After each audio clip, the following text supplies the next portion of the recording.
The hardest thing for me to hear throughout the process was my meeting with the doctor after, it was probably a year after my injury, and I was going with high hopes to get cleared and able to play again. And what he told me in the office was that he thinks I would never be able to play rugby again. I cried a lot in his office. It was heartbreaking. I just felt like everything that I worked towards was gone, and that's because at the moment it was.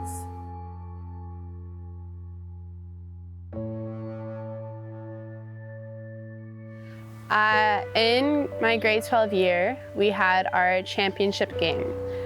About 20 minutes into the game, I went to make a tackle and my head went into a girl's thigh and compressed my neck and left me on the ground in pain. The athletic therapist ran over and started asking me about where I was, what was my name, all the concussion protocol questions, and I was able to answer all of them fine. But when I went to sit up, I had no strength in my neck to sit me up. I started crying because this was my chance to help our team go to OFSA, and I wasn't able to compete. I sat there with a strained neck, and my left arm was numb and weak, and I had no idea what it was, but I knew it was serious.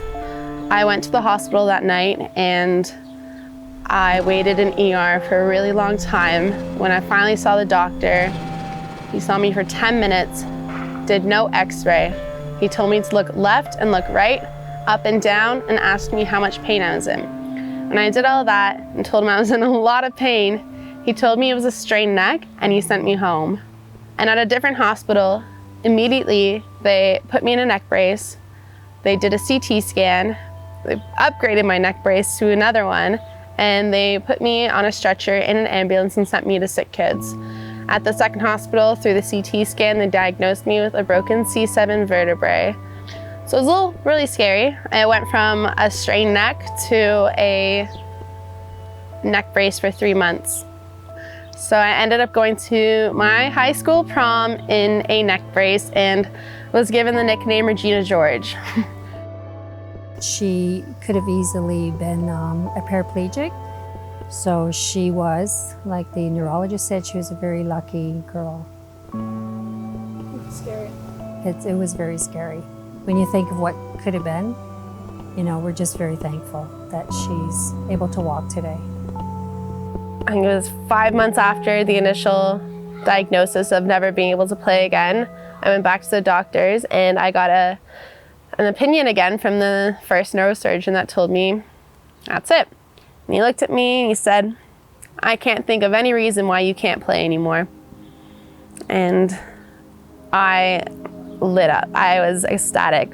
I've never seen a person look so happy. That was the news she wanted to hear, that she could play again. And she was just, you know, thrilled about it. Once I made my first hit, I knew that I was back.